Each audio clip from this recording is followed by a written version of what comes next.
ในนี้อาจารย์จะมาแก้อยู่ในข้อที่2ของบทเสียงในเห็นเก่งวิชาฟิสิกส์ชั้นหมวด7เนาะในสุขเรียน2024-2025ซึ่งอยู่ใน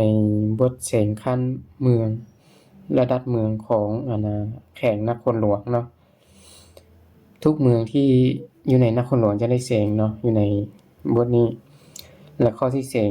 ข้อที่ออกอยู่ในข้อ2นี่ก็คือคำถามตามนี้เลยเนาะในคำถามนี้เพื่อนให้มาแมนกองรถมีรัศมี r เท่า10สังตีเลื่อนกิ้งอ้อมแกงด้วยขวัญเร่งมูงเนาะเลื่อนกิ้งอ้อมแกงด้วยขวัญเร่งมูงภายหลัง1วินาทีถามว่าข้อก่อแมนควรไว้มูงเนาะแสดงว่าให้เขาซอกควรไว้มูงและก็ควรไว้ซื้อของกองรถเนาะควรไว้ซื้อของกองรถขอจะเป็นควรเร่งเข้าศูนย์ควรเร่งเส้นติดหรือว่าควรเร่งติดเป๊ะเนาะถ้าว่าเขาเรียนอยู่ในชั้นม.5 นะควรเร่งติดเป๊ะและก็ควรเร่งสำรวงเนาะข้อขอจะเป็นมุมระหว่างควรเร่งสำรวงกับรัศมีของกองรถมีค่าเท่าใดอันนี้เนาะให้เขาสอบอยู่ในประมาณ3ข้อนี้แต่ว่าคำถามอันนี้มันจะมีขาดไปข้อนึงเนาะก็คืออยู่ในบวนว่าเลื่อนกิ้งอองแก่ด้วยขวนเล่งมูงเนาะด้วยขวนเล่งมูงอันนี้มันต้องมีค่าใดค่านึงอยู่ในนี้แต่ว่าเพิ่นบ่เอาค่ามาเนาะได้ตามอาจารย์ไปเบิ่งอยู่ในบทที่เพิ่นแก้มาแล้วแม่นค่าอันนี้จะออกค่า 3.14 เนาะ 3.14 ก็คือค่าของปีเนาะฉะนั้นด้วยขวนเล่งมูงมันก็ต้องมีค่าใดนึงแล้วก็จึงเว้าต่อว่าภายหลัง1วินาทีแบบนี้เนาะฉะนั้นในค่าตัวนี้อาจารย์จะใส่เป็นขวนเล่งมูงที่มีค่าอยู่3.14 เนาะ 3.14 วิ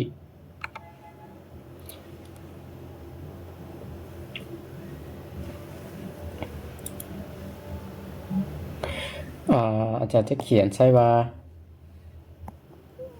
3.14 ใส่นี้เนาะแล้วก็หัวหน่วยของขวนเล่งมูงก็จะเป็น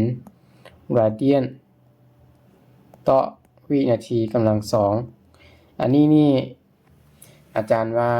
เพิ่นต้องลืนใส่มาหรือว่าใส่บ่ถูกมาเนาะบ่ได้ใส่มาเนี่ยเนาะหรือถ้าไปมีวิธีอื่นว่าอันขวนเล่งมูงบ่ใส่มาก็ได้เฮาสามารถไปหาจำนวนนี้บ่นั้นมาก็ได้บ่เป็นหยังเนาะแต่ว่าอาจารย์เบิ่งแล้วถ้าบ่มีขวนเล่งมูงก็คือเฮาจะบ่มีวิธีไปแก้เนาะจะบ่มีวิธีไปแก้ให้ได้อันนี้ก่อนอื่นก็คือเขียนสิ่งที่ฮู้ก่อนเนาะเขียนสิ่งที่ฮู้ก่อนอาจารย์จะเขียนสิ่งที่ฮู้ว่าอยู่ในนี้เนาะ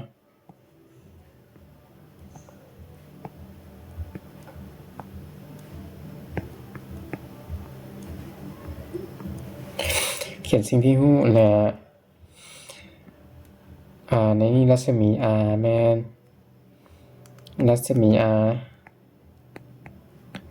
เท่า10สังตีแต่เราต้องเปลี่ยนเป็นแมตเนาะก็จะออกอยู่ 0.1 แมต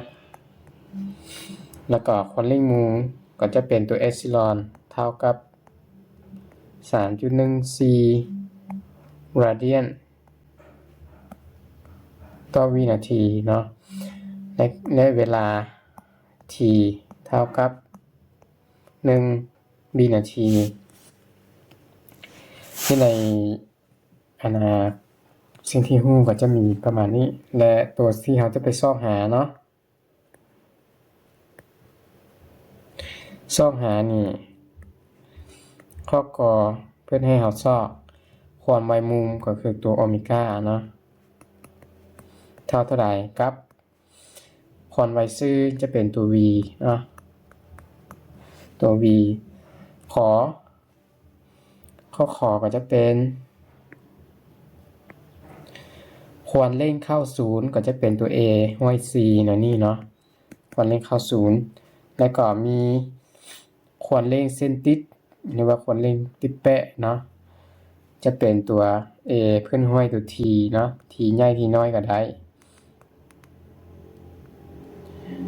ติเป๊ะก็คือตัว T อันนี้เนาะเท่าใดแล้วก็ควรเร่งรวมก็จะเป็นตัว A เขียน A เลยเนาะ A รวมเลยนี่เลยพอก็จะเป็นมุมระหว่างควรเร่งรวมกับรัศมีก็จะเป็นการซอกหาจะหมายเป็นอัลฟาก็ได้หรือว่าเตตาก็ได้อีกอย่างก็ได้เนาะจันจะหมายเป็นมุมเตตาเนาะนี่เนาะเท่าไหร่ให้เราไปซอกพอเราเขียนสิ่งที่ฮู้มาเนาะนี่แล้วเราก็ไปแต้มฮู้ก่อนเนาะไปแต้มฮู้ก่อนเช่นว่าตัวฮู้เนาะอาจารย์จะแต้มเป็นวงมนเบิ่งสิมนบ่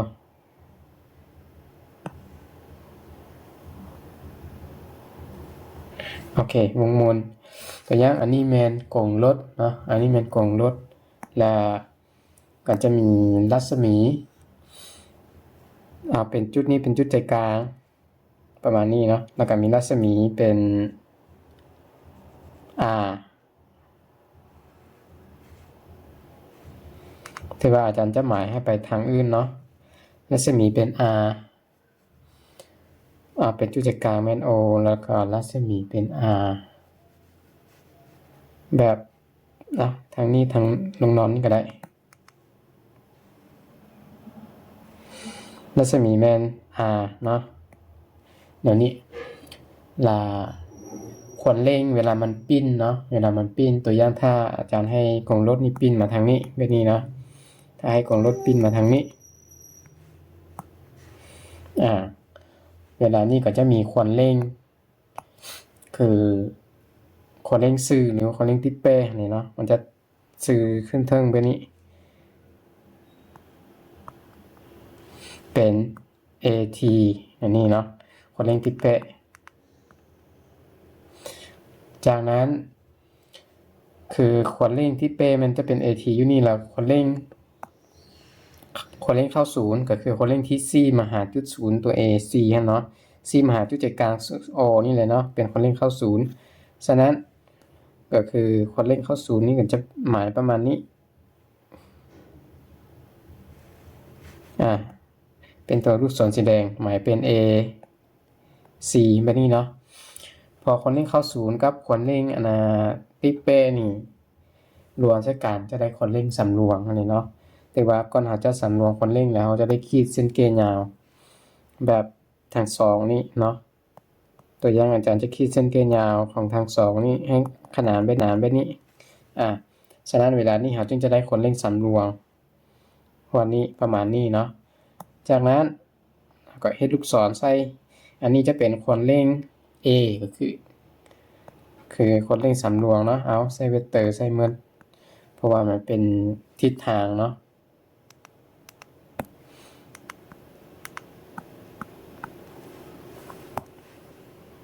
แต่ละคนเร่งมีเวกเตอร์แล้วมุงจะเป็นมุงอัลฟาตัวนี้เนาะโอ้มันติดกับตัว A นี่อาจารย์จะเขียนตัว A ไว้ทางลุงตัว AC ไว้ทางลงเพราะว่ามุงอาจจะไว้อยู่เทิงเนาะมุงนี้จะอยู่บนนี้มุงอยู่นี่เป็นเตต้ามุงเตต้าแบบนี้เนาะบัดนี้เฮาก็จะได้ว่าฮู้แล้วว่ากงรถนี่มันปิ้นไปทางแบบนี้เฮาจึงได้ทิศของคนเร่งมาไปแบบนี้เนาะจากนั้นเฮาก็ไปแก้อยู่ในแต่ละข้อเลยพอเฮาแต้มฮู้แล้วเฮาก็ไปแก้เนาะเขียนใช่ว่าบทแก้แล้วก็จะได้อยู่ในเฮาไปต่ออยู่ในข้อกอเลยเนาะต่ออยู่ในข้อกอ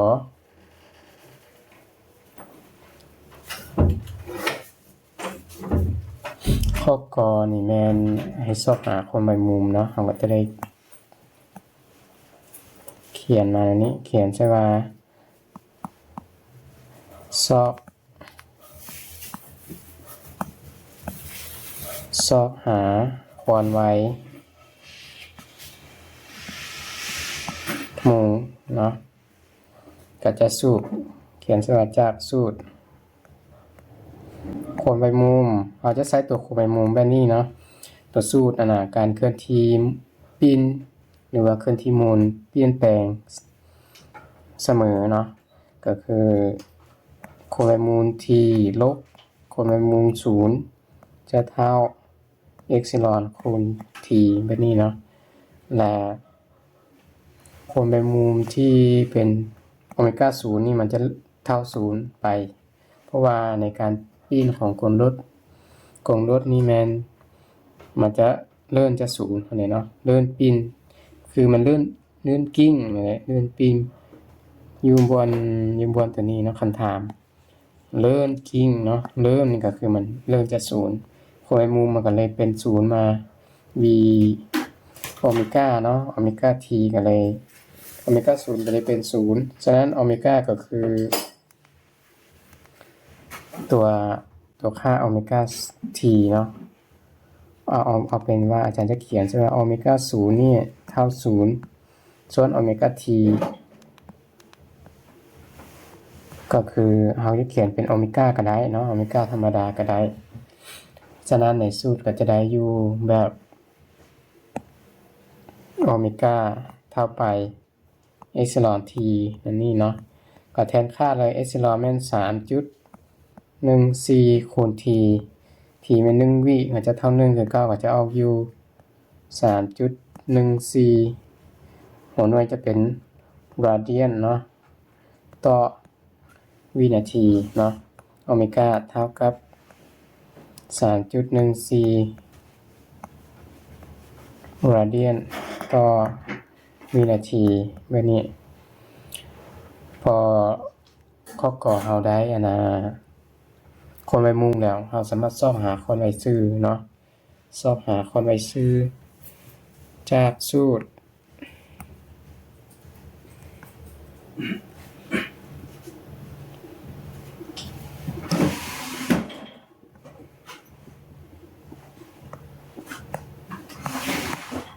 คนใบซื่อของรถเนาะคนใบซื่อนี่เราจะได้ใช้สูตรคนใบซื่อพัวพันกับคนใบมุมเนาะจะมีสูตร v เท่ากับโอเมก้าคูณ r แบบนี้คนรัศมีเนาะก็โอเมก้าเราก็ซอกได้แล้วก็มีแค่เอามาแทนใส่ฉะนั้นเท่าไปเลยก็คือโอเมก้ามันจะเป็น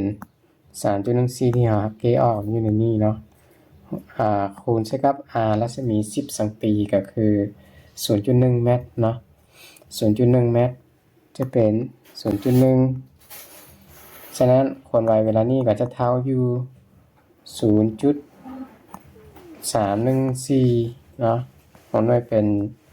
ราเดียนต่อวินาทีคือขั้นตอนของคนวัยซื่อในข้อกอเนาะมานี่มาข้อขอเอามาเกี่ยวอยู่ในข้อขอก็จะเป็นการสอบหาความเร่งเข้าศูนย์ก่อนเนาะความเร่งเข้าศูนย์ก่อน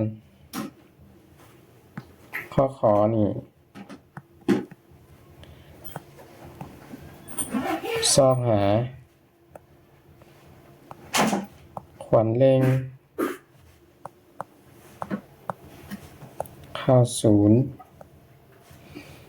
หรือว่า AC อันนี้เนาะเท่าไหร่เราก็เขียนจากสูตรความเร่งเข้าศูนย์นี่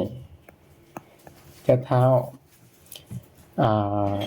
คนวัย v กำลัง2ส่วน r แบบนี้เนาะหรือเนื่องจาก v ก็จะเท่าโอเมก้า r เอามาแทนใช้ความเร่งเข้าศูนย์เลยเนาะเราก็จะได้เป็นโอเมก้ากำลัง2คูณ r เนาะเราสิใช้สูตร2ตัวนี้ตัวใดก็ได้เพราะว่า v เวลานี้เราก็ได้ค่ามาแล้ว v เนาะคนใบมุมเราก็ได้ค่ามาแล้วคนใบมุมอยู่เท่านี้เนาะเราสอบได้มาแล้วฉะนั้นใช้ตัวใดก็ได้ที่อาจารย์ชี้ใช้ตัวเลขคูณตัวนี้เนาะตัวคูณตัวนี้ก็จะเป็นอาจารย์จะเอาตัวคูณเพราะว่าตัวคูณมันคูณง่ายเนาะเป็น AC เท่ากับ หารเรามันจะมีเลขจุดอีกจะหารยากโอเมก้าอาจารย์เขียนใช่ว่าถอนเนาะก็จะได้ไปเป็นควรใบมุมเห็นค่าของมันจะเป็น 3.14 เนาะ 3.14 ทั้งหมดกำลัง2คูณ r ก็จะเป็น 0.1 เนาะ 0.1 3.14 กำลัง2นี่ก็จะได้อยู่ที่อาจารย์พิมพ์จากที่ไรเนาะ 3.14 คูณ 3.14 9.859 เนาะ 9.859 หรืออาจารย์สิเขียนใช่ว่า 9.859 หรือ59ก็จะเป็น6เลยเนาะ862ตัวเลยฉะนั้นคูณ 0.1 เข้าไปมันก็ยังเหลือAC นี่ก็จะเท่าไปเป็น 0.9 เนาะ86หัวหน่วยของความเร่งความเร่งมุมเนาะก็จะเป็นเมตรต่อวิกำลัง2ตัวนี้เนาะโอเคเราได้ความเร่งมุมมาแล้วไปหาความเร่งซื่อเนาะความเร่งซื่อหรือความเร่งติดเป๊ะที่อยู่ในรูปเรามีเพื่อนให้เรามาซอกเนาะความเร่งติดเป๊ะ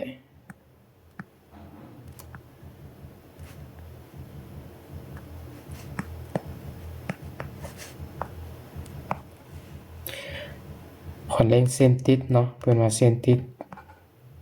ตามคำถามนะ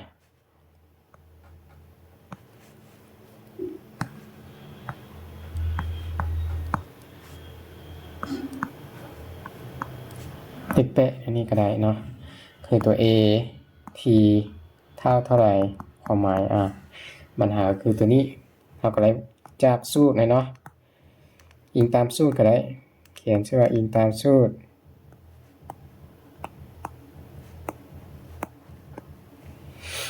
เขามีคนเร่งมุมมีรัศมีฉะนั้นคนเร่งซื่อเขาซ่อมบ่ยากเนาะหรือว่าคนเร่งติดเป้เขาซ่อมบ่ยากก็คือคนเร่งซื่อ AT ตัวนี้จะเท่าคนเร่งมุมเนาะก็คือเอปซิลอนคูณให้กับ r เนาะแบบนี้เลยง่ายๆฉะนั้นเท่าไปเลยก็จะเป็นคนเร่งมุมเป็น 3.14 คูณ r ก็จะเป็น 0.1 แบบนี้เนาะมันจะเป็น 0.314 แบบนี้คือค่าของความเร่งซื่อเนาะเมตรต่อวิกำลัง2หัวหน่วยนะฉะนั้น A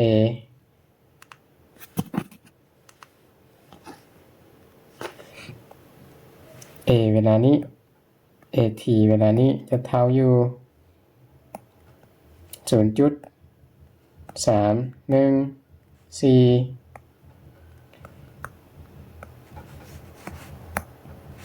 เมตรต่อวิกำลัง2โอเคเป็นคำตอบแล้วยังมีความเร่งความเร่งรวมเนาะความเร่งสามรวมความเร่งสามรวมความเร่งสามรวมคือตัว A เนาะเอา2ความเร่งติดเป๊ะกับความเร่งเข้าศูนย์มารวมกันซึ่งตัวนี้เนาะอาจารย์จะมาแต้มอีกทีอยู่ลุงของข้อความเร่งสามรวมเนาะอาจารย์จะเอาตัวเวกเตอร์อยู่เทิงรูปมาแต้มอยู่ในนี้ให้เราเบิ่งอีกเทื่อนึงเนาะซอกหาความเร่งสามรวม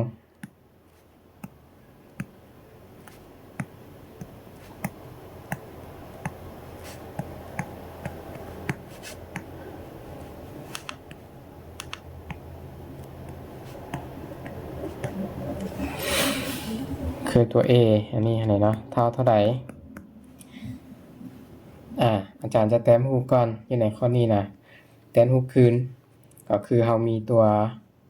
ความเร่งในรูปอยู่เทิงเนาะเราจะมีเวกเตอร์ของความเร่ง แล้วก็แบบนี้เขียนให้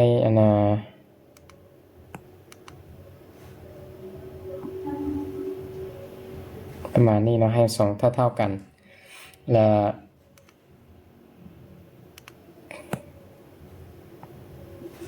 ลูกศรข้างนี้จะเป็น A T เนาะข้างนี้จะเป็น A C แบบนี้สองตัวนี้รวมเข้ากันจะเป็น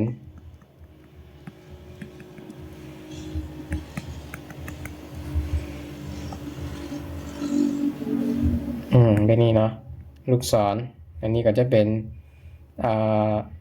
เส้นนี้ก็จะเป็นเส้นของคอนเร่ง A แบบนี้เนาะเอามาหมายอยู่ในเส้นอันนี้เราจะเข้าใจง่ายกว่าแล้วมุ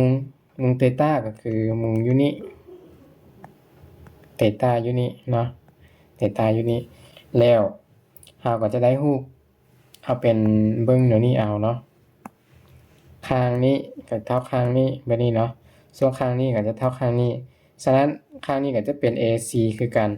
เราจะเห็นว่ามันซากคือ J แบบนี้เนาะเราก็จะได้ข้างเราตัดเอารูป 3J มาเขียนเป็นหลักเกณฑ์พีทาโกรัสเราสามารถซอกได้ค่าของคนเร่งจากรูปนี้เนาะก็คืออาจารย์จะมาเขียนแบบนี้ว่าเนื่องจากค่าตัวนี้เนาะ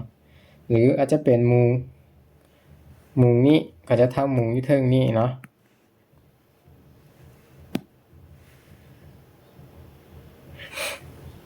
ถ้าเป็นมุมถ้าเป็นมุมละมุมเตต้าอยู่นี่ก็จะเท่ามุมเตต้าอยู่เทิงนี้เป็นเตต้าอันเดียวอันนี้เพื่อนว่ามุมในคณิตศาสตร์เป็นมุมสลับในบ่แน่ใจเนาะมุมสลับในอย่างก็ไม่แน่ใจแต่อาจารย์จะเต้นรูปมาใหม่ก็คือเอารูปตัวนี้มาเป็นรูป 3J แบบนี้เนาะ C ไปถึง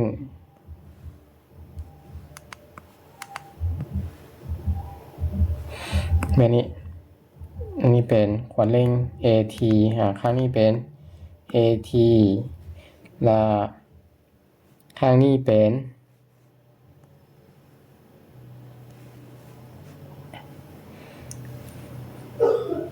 ถนลูกศรแบบนี้นี่เป็น A C เนาะเพราะว่าข้างยุทธึงนี่แมนเท่ากับข้างยุลงเป็น AC แบบนี้เนาะอาจารย์ก็เลยมาแต้มแบบนี้และข้างนี้จะเท่ากับข้างนี้แบบนี้เนาะอันนี้ข้างนี้จะเป็น A ล่าส่วน AC อาจารย์จะเขียนอยู่ทึ่งเนาะ AC เขียนอยู่ทึ่งเพราะว่าเราจะเห็นมุมอยู่นี่มุมเตต้าเนาะเตต้าอยู่นี่กับมุมซากของ2คนเร่ง A กับ T อยู่นี่เนาะเวลานี้เราจะมาเขียนเราสามารถใช้สูตรของไตรมุมมิติโค้ดจะเท่าข้างของหน้าของซาที่ไปหารกันได้ให้เราจื้ออยู่ในคณิตศาสตร์มาใช้เนาะแต่ว่าเวลานี้เราบ่ต้องการมุมก็คือเรายังบ่ได้ใช้ตัวนี้เทื่อเราต้องการข้าง A เนาะข้าง A ฉะนั้นเราไปใช้หลักการหลักเกณฑ์เนาะหลักเกณฑ์พีทาโกรัสทางคณิตศาสตร์เลยก็คืออาจารย์จะเขียนใช้นี่เลยเนาะ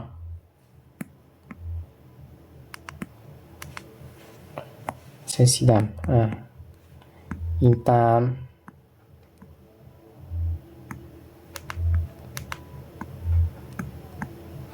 หลักเกณฑ์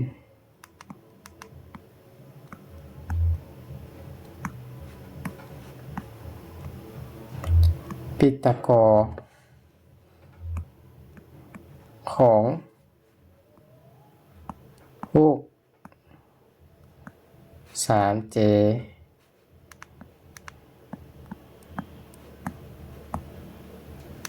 สร้างเฮามีเขียนเส้นลงมาเฮามี A กำลังสองในเวลานี้เท่ากับ AC กำลังสองบวก at กำลังสองแบบนี้นะกำลังสองแบบนี้แล้วเราก็แทนค่าเลยก็คือจะได้จะเกต่อทางหน้านี่เนาะ a กำลังสองจะเท่า ac กำลังสอง ac นี่เราเกออกเป็น 0.986 อยู่นี่เนาะ ac 0.986 เราก็จะมาเขียนใช่ว่าเป็น 0.986 ทั้งหมดกำลัง2บวกกับ at เนาะขวดเร่งติดเป๊ะก็เป็น 0.314 คือค่าอยู่ถึงนี้เนาะ 0.314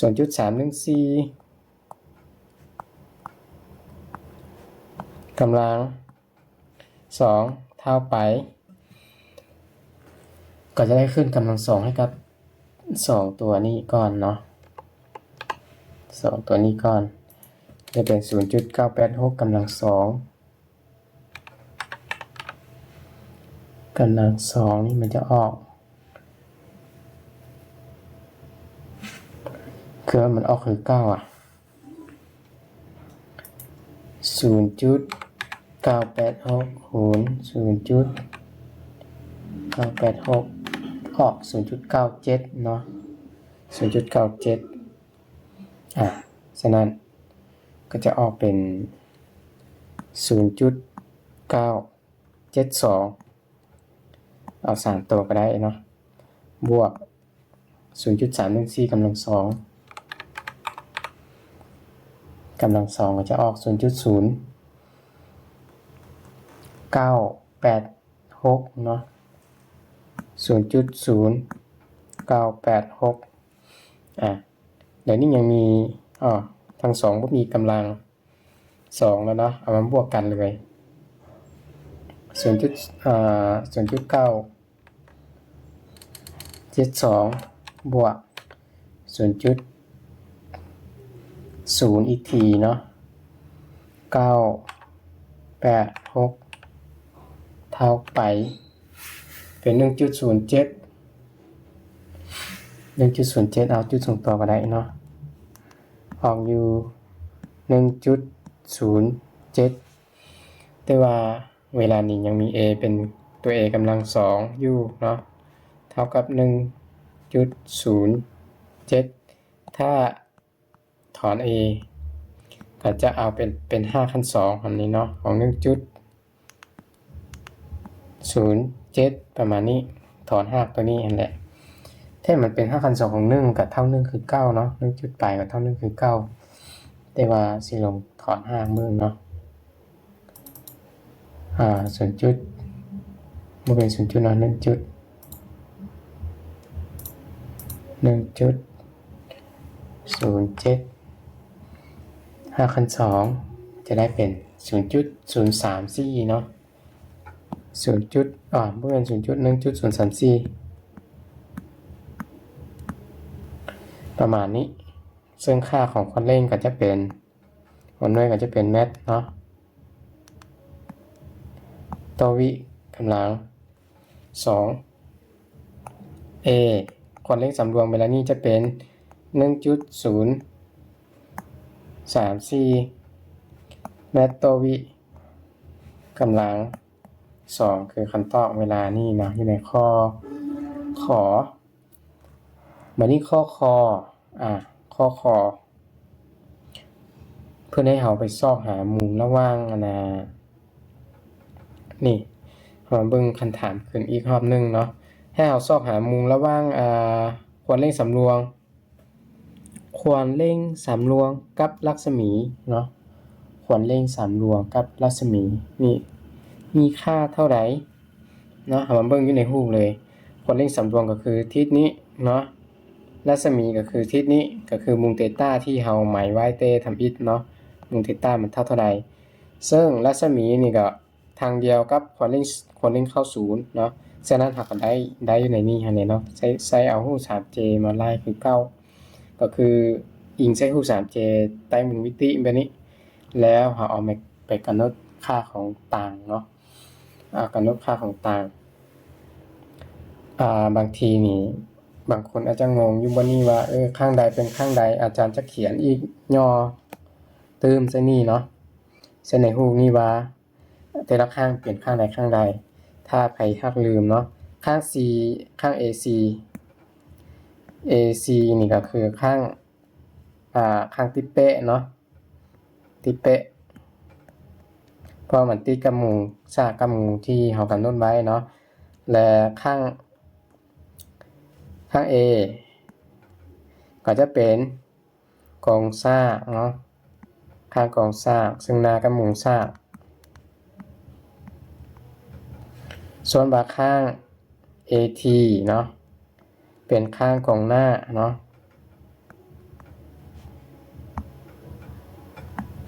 พอเขียนแล้วนี่แหละคือสิมี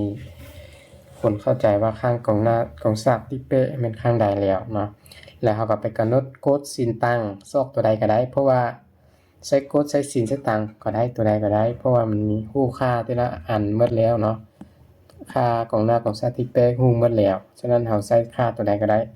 แต่อาจารย์จะใช้ตังเอาเนาะจะใช้ตังใช้โค้ดใช้สินก็คือกันหมดเนาะวันนี้ขอ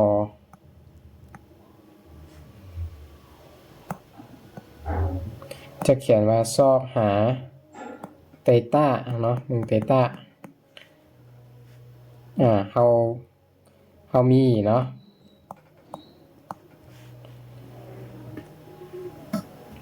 ตั้งอาจารย์จะเขียนตั้งเลยจะเขียนเป็น TG เลยก็ได้เนาะหรือเขียนแล้วนี่ก็ได้ตั้งของเตต้านี่เท่ากับ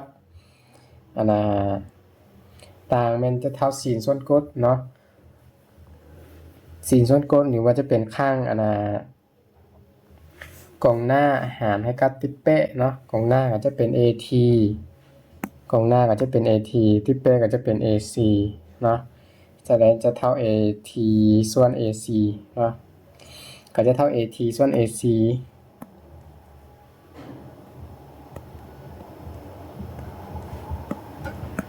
แบบนี้เท่าไปแทนค่าเลยคนเล่นติปเป้มันมีค่า 0.314 เนาะ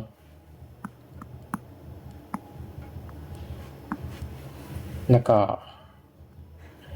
พอเร่งเข้าศูนย์จะเป็น 0.986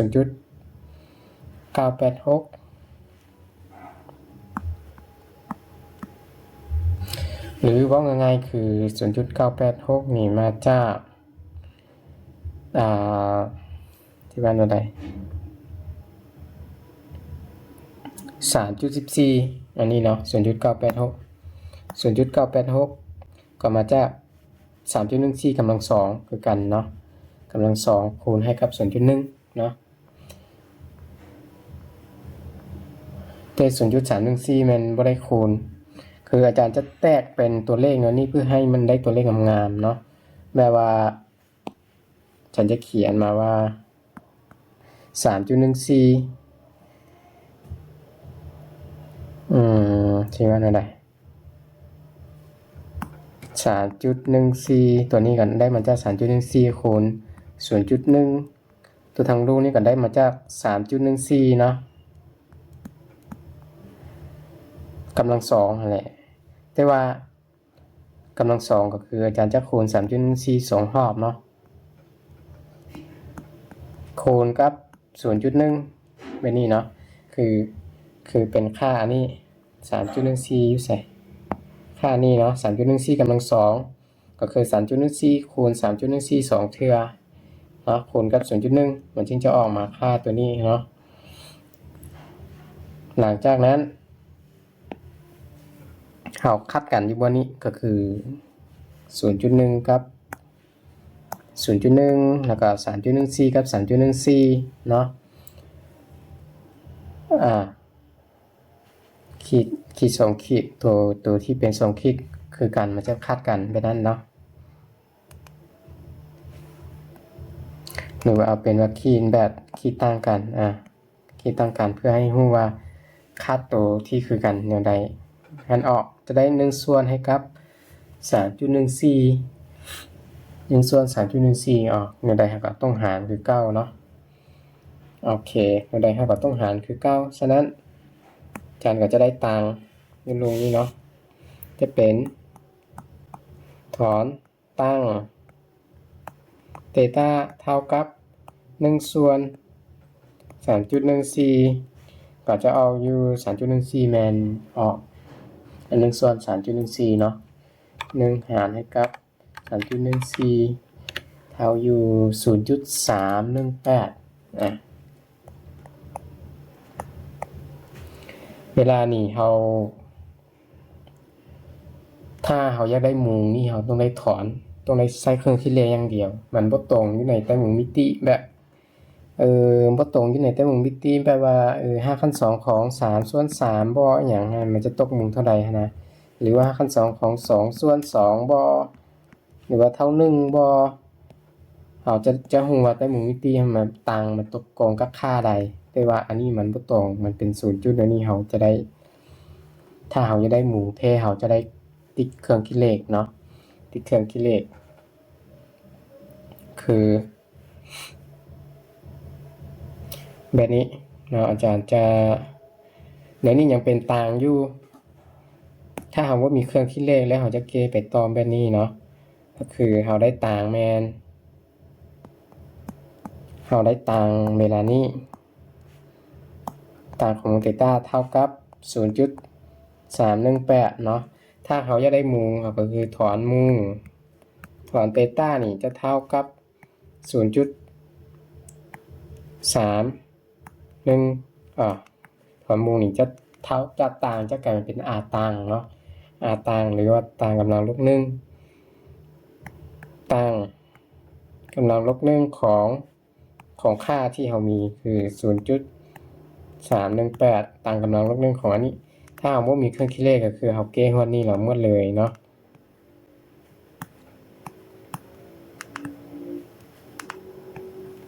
คิดแล้วนี่เก้ฮอดนี้เราก็หมดเลยเพราะว่าเราบ่สามารถคิดไรต่อแต่ถ้าเรามีเครื่องคิดเลขนี่เราจะได้เก้ต่อเนาะจะได้เก้ต่อก็คือเทต้าจะเท่ากับต่างของ 0.318 นั้นออกเท่าใดก็จะได้เอาเครื่องคิดเลขมาเนาะเดี๋ยวอาจารย์จะติดเครื่องคิดเลข 0.318 โอเคอันนี้เป็นตั้งเนาะเขียนมาว่า 0.318 นี่ก็ไปกดใส่กับต่างกำลังลบ1เนาะติดต่างกำลังลบ1ขออภัยเราต้องเขียนเอาต่างขึ้นมาก่อนเนาะตั้งของ 0.318 แบบนี้วงเล็บใช่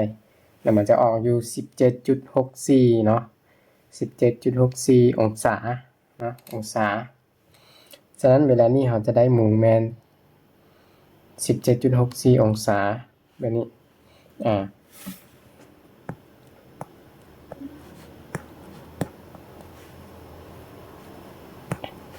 คือมุมที่เพิ่นต้องการให้เราไปสอบเนาะวิธีการถอนต่างนี่เขาจะอาศัยวิธีการแบบนี้ที่ไปแก้เราแก้ต่างออกค่าเท่าใดถอนมุมก็จะเป็นต่างเนาะแก้ต่างออกค่าเท่าใดเราจะได้มุมเขาถอนมุมจากต่างจะกลายเป็นต่างของมุมนั้นเนาะต่างของมุมนั้นก็จะได้ซินก็คือการซินตัวอย่างว่าถ้าว่าซินเทต้านี่เท่า30เป็นซินเทต้าเท่ากับ1ส่วน2ใช่เนาะ 0.5 หรือว่า1ส่วน2นี่เนาะเราก็จะถอนซินถอนเทต้าเวลานี้นะถอนเทต้าก็จะเท่าอยู่กับซินเนาะเป็นซินกำลังลบ1หรือว่าซินก็ได้ของ 0.5 ค่าแบบนี้เท่ากันเนาะซิน 0.5 นี่จะออกอยู่1ส่วนออกอยู่30เนาะออกอยู่30องศาเพราะว่าซีน30ออก 0.5 นี่เนาะถ้าเราบ่ซื้อเราลงไปวางใช้เครื่องคิดเลขเบิ่งคือแบบนี้เนาะตัวอย่างซีนของ 0.5 นี่มันจะออก30ปึ๊กเนาะออก30ก็คือถ้าเกมออก0แต่ว่าอันนี้มันตรงกับมุมถ้ามันตรงกับมุมเราจะเกมแบบง่ายๆเนาะ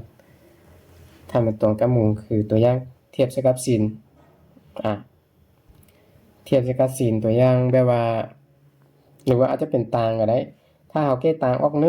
1ตัวอย่างเนาะ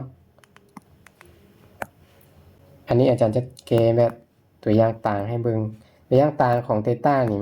สุดท้ายแก้เท่า1เฮาอยากรู้กรณีนี้เฮาบ่จำเป็นต้องได้ใช้เครื่องคิดเลข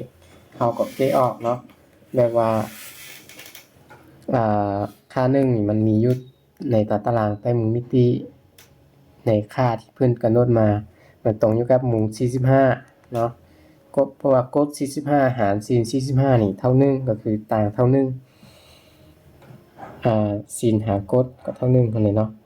และเฮาก็จะถอนไปนี่ว่าอัน1นี่ก็มาจากเอาต่างข้างนี้มันจะเท่ากับตัว1นี่ก็คือต่างของมุม45นี่เองบัดนี้เฮาจะเขียน2ฝั่งบัดนี้แล้วก็คัดต่างออกเนาะคัดต่างออกเหลือมุมเทต้ากับ45แบบนี้ฉะนั้นเราก็ได้มุมเทต้าเท่า45ง่ายๆแบบนี้เลยเทต้ามันบ่ตรงอยู่ในใต้มุมมิติตารางที่เรากำหนดมาในมุม0องศา30องศา45องศา60 90องศาแบบนั้นมันบ่ตรงในตารางเป็นแบบนี้เนาะ